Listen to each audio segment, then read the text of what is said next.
अर्जुन ने कहा, हे कृष्ण, आप संन्यास और कर्मयोग की बात करते हैं, कृपया मुझे स्पष्ट रूप से बताएं कि इन दोनों मार्गों में से कौन सा श्रेष्ठ है।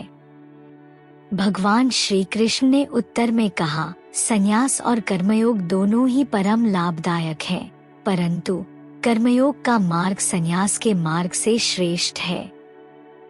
हे महाबाहो, जो व्यक्ति द्वेष और भौतिक कामनाओं से मुक्त है, वह असली सन्यासी है। वह द्वंद्व से परे है और भौतिक बंधनों से आसानी से मुक्त हो जाता है। केवल अनुभवहीन और अज्ञात व्यक्तियों को ही संन्यास और कर्मयोग को भिन्न भिन्न कहेंगे, किंतु वास्तव में इन दोनों मार्गों का अनुसरण करने वाला व्यक्ति दोनों के परिणाम प्राप्त करता है। जो स्थिति संन्यास से प्राप्त होती है, वही स्थिति कर्मयोग से भी प्राप्त होती है। जो व्यक्ति इन दोनों मार्गों को समान रूप से देखता है, वह सत्य को स्पष्ट रूप से देखता है। हे महाबाहो, कर्मयोग के बिना संन्यास दुख का कारण बनता है, परंतु एक बुद्धिमान व्यक्ति जो कर्मयोग को अपनाता है, वह शीघ्र ही परम सत्य को प्राप्त कर लेता है। जो विशुद्ध आत्मा है, वह कर्मयोग में रत रहता है और अपने मन और इंद्रियों को नियंत्रित रखता है। कर्म में प्रलब्ध रहते हुए भी वह कभी बदला नहीं जाता है और सभी जीवों के प्रति स्नेह रखता है।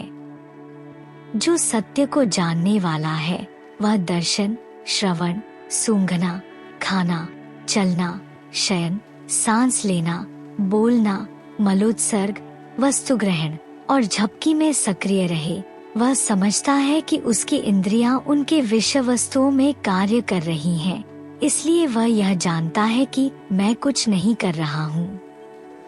कल्पना कीजिए कि एक व्यक्ति अपनी सारी चिंताएं त्याग देता है और अपने सारे काम किसी उच्च शक्ति को सौंप देता है। वे कमल के पत्ते की तरह हैं, जो पानी से घिरे होने पर भी साफ रहता है। यह व्यक्ति बदले में कुछ भी उम्मीद किए बिना केवल शरीर, मन और आत्मा में खुद को बेहतर बनाने के लिए काम करता है। पुरस्कार की अपनी इच्छाओं को छोड़कर उन्हें आंतरिक शांति मिलती है। दूसरी ओर, कोई व्यक्ति जो केवल अपने बारे में सोचता है और अपने कार्यों के लिए पुरस्कार चाहता है, वह अपनी इच्छाओं में फंस जाता है।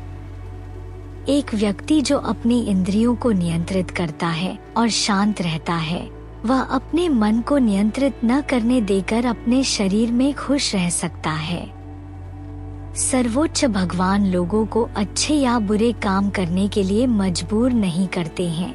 यह दुनिया की प्राकृतिक शक्तियां हैं जो हमारे कार्यों को प्रभावित करती हैं। भगवान हमारे कार्यों के आधार पर हमारा न्याय नहीं करते हैं।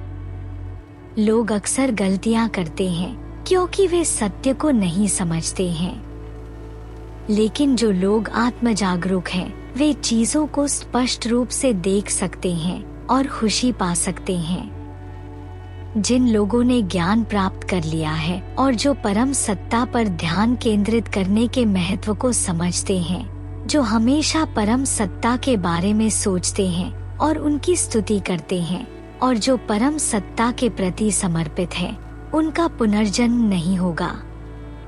एक बुद्धिमान व्यक्ति सभी जीवों को समान रूप से देखता है, चाहे वे विद्वान और विनम्र हों या फिर जानवर और बहिष्कृत। परम सत्य का ध्यान करने से वे जन्म और मृत्यु के चक्र से मुक्त हो जाते हैं। ये व्यक्ति हमेशा शांत रहते हैं और परम सत्ता पर ध्यान केंद्रित करते हैं और सांसारिक इच्छाओं या निराशाओं से प्रभावित नहीं होते हैं। भौतिक सुखों से खुद को अलग करके वे अपने भीतर खुशी पाते हैं और परम सत्ता से जुड़कर अनंत आनंद का अनुभव करते हैं। हम जो देखते हैं, सुनते हैं, चखते हैं, छूते हैं या सूंघते हैं, उनमें आनंद पाने से दुख हो सकता है। इस तरह का आनंद हमेशा नहीं रहता। एक चतुर व्यक्ति अपनी इंद्रियों या उनके माध्यम से अनुभव की जाने वाली चीजों में आनंद नहीं खोजता। अपनी इच्छाओं और भावनाओं जैसे वासना और क्रोध को नियंत्रित करके वे अपने भीतर संतुष्टि पा सकते हैं। ऐसे व्यक्ति को सच्चा योगी कहा जाता है। एक पूर्ण योगी वह होता है जो अपने भीतर खुशी पाता है और प्रबुद्ध होता है।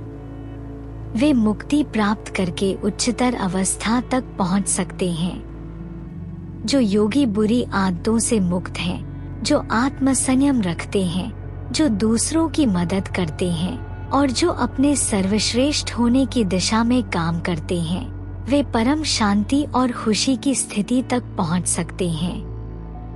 अपने मन को केंद्रित करके और अपनी इच्छाओं को नियंत्रित करके वे वासना और क्रोध जैसी नकारात्मक भावनाओं से मुक्ति की स्थिति प्राप्त कर सकते हैं।